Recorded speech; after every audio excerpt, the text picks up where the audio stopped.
Welcome to our channel. Today we how to set up new Relic for Node.js service monitoring, full guide step by step clearly. To set up new Relic for your Node.js service monitoring, start by creating a new Relic account if you haven't already. Once logged in, navigate to the new Relic dashboard. Click on the Add More Data section to find Node.js as an option. Follow the prompts to access the Node.js installation instructions page.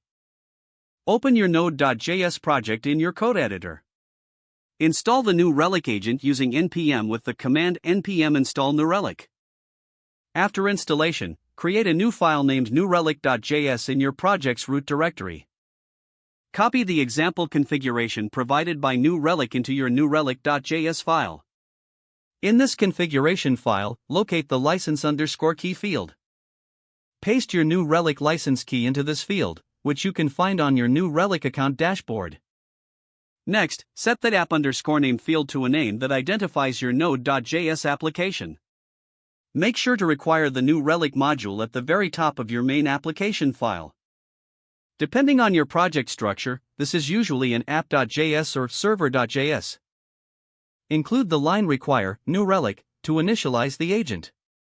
Now, you'll need to add the appropriate monitoring configuration to your application. Review any additional settings in the new Relic.js file, such as logging level or distributed tracing. Save all your changes and start your Node.js application using your preferred method. Monitor your application's performance in real time through the new Relic dashboard. Check for any reported errors or performance issues based on your specific service metrics. If everything is set up correctly, you should begin to see data reporting within a few minutes.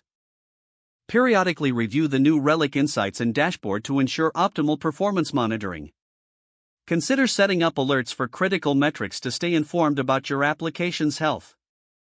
That concludes your setup for monitoring your Node.js service with new Relic.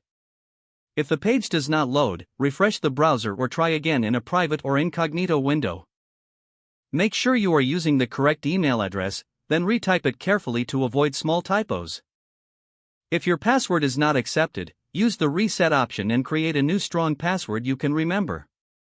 Check your spam folder for verification or security emails, then complete any requested confirmation steps. Enable two-factor authentication if available to improve account security and reduce unauthorized access risk. Don't forget to like this video and subscribe to our channel for more step-by-step tech guides.